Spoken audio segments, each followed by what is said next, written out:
हरे रामा हरे कृष्ण। दोस्तों, हमारे सनातन धर्म में कोई भी शुभ या मांगलिक कार्य या फिर कोई भी नई वस्तु खरीदनी हो तो उससे पहले समय उचित है या नहीं ये जरूर ही देखा जाता है, क्योंकि हिंदू धर्म में मुहूर्त का विशेष महत्व होता है।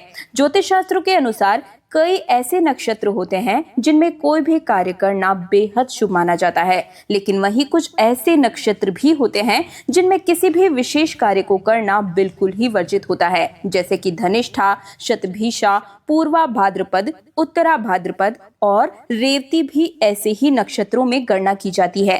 धनिष्ठा के आरंभ होने से लेकर रेवती नक्षत्र के अंत तक के समय को पंचक कहा जाता है और ये पंचक 5 दिनों तक चलता है। आइए जान लेते हैं कि साल 2026 में अप्रैल के महीने में पंचक कब से शुरू होंगे और कब समाप्त होंगे और ये पंचक किस प्रकार के रहेंगे। वीडियो की शुरुआत में जो 5 नक्षत्र मैंने आप सभी को बताए, इन्हीं के संयोग से पंचक का निर्माण होता है। चंद्रमा एक राशि में 2.5 दिन रहता है और 2 राशियों में चंद्रमा 5 दिन तक रहता है। तो ऐसे में इन 5 दिनों के दौरान चंद्रमा धनिष्ठा, शतभिषा, पूर्वा भाद्रपद, उत्तरा भाद्रपद और रेवती नक्षत्र से गुजरता है और इसी कारण से ये पंचक 5 दिनों तक चलता है। जब चंद्रमा 27 दिनों में सभी नक्षत्रों का भोग कर लेता है, तब प्रत्येक महीने में लगभग 27 दिन के अंतराल पर पंचक नक्षत्र का चक्र बनता है और ज्योतिष विद्या के अनुसार जब चंद्रमा कुंभ और मीन राशि में रहता है,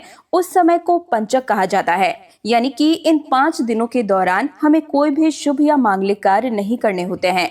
इन 5 दिनों को अशुभ नक्षत्रों का योग माना गया है। मान्यताओं के दौरान पंचक के दौरान किए गए कोई भी शुभ या मांगलिक कार्य हानिकारक ही सिद्ध होते हैं। ऐसी भी मान्यता है कि अगर इन 5 दिनों में कोई भी शुभ कार्य किया जाए तो उसकी 5 बार आवृत्ति हो सकती है। इसलिए इस समय में किए गए कोई भी कार्य अशुभ परिणाम देते हैं। विवाह, मुंडन जैसे मांगलिक कार्यों को पंचक के दौरान नहीं करना चाहिए। पंचक काल या पंचक योग का मनुष्य पर प्रभाव भी बहुत ज्यादा पड़ता है।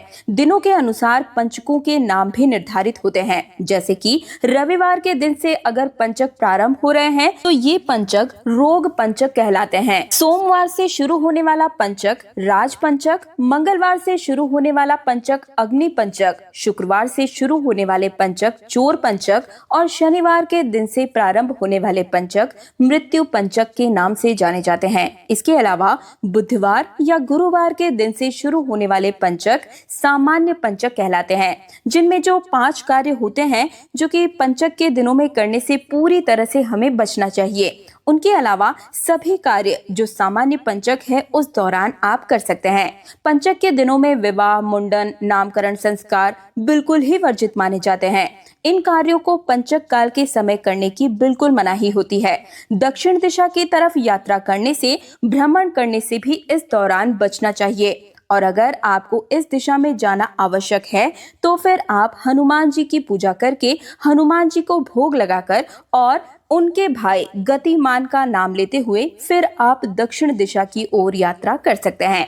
ऐसा करने से यात्रा में पंचक काल का दोष कम हो जाता है।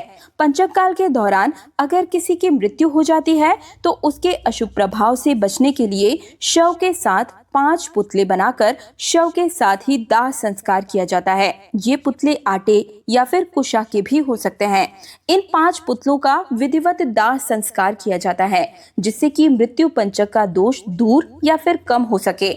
आइए अब जान लेते हैं कि अप्रैल के महीने में लगने वाले ये पंचक कब से प्रारंभ हो रहे हैं। तो देखिए, हिंदू पंचांग के अनुसार इस बार 13 अप्रैल को सोमवार के दिन से धनिष्ठा नक्षत्र और वरुथनी एकादशी का मेल हो रहा है और ये कोई सामान्य तारीख नहीं होगी, बल्कि ग्रंथों में इस संयोग को विशेष माना जाता है।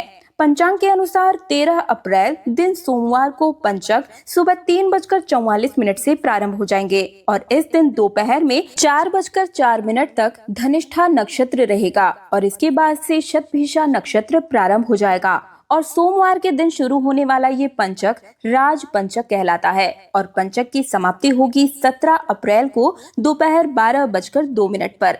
पंचक के दिनों में दक्षिण दिशा की यात्रा करना, नई चारपाई बनवाना या बिस्तर बनवाना, घर की नई छत डलवाना, नाखून या बाल काटना भी वर्जित माना जाता है।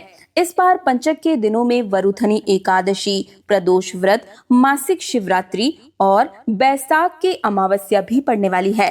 पंचक की समाप्ति 17 अप्रैल दिन शुक्रवार को बैसाखी अमावस्या के दिन होगी और इसके बाद से आप कोई भी शुभ या मांगलिक कार्य या अपनी कुंडली या राशि के अनुसार कोई भी कार्य कर सकते हैं। और इस बार 14 अप्रैल मंगलवार के दिन खर मास भी समाप्त हो जाएगा। तो ये थी पंचक से जुड़ी हुई संपूर्ण जानकारी। आने वाले दिनों में तीज त्योहारों की बड़ी अपडेट से जुड़े रहने के लिए चैनल तीज त्योहार और धर्म को सब्सक्राइब करके पास वाले बेल आइकन को जरूर प्रेस कीजिएगा और वीडियो को लाइक करके कमेंट सेक्शन में जय माँ लक्ष्मी जरूर ही लिखिएगा। हरे रामा हरे कृष्णा।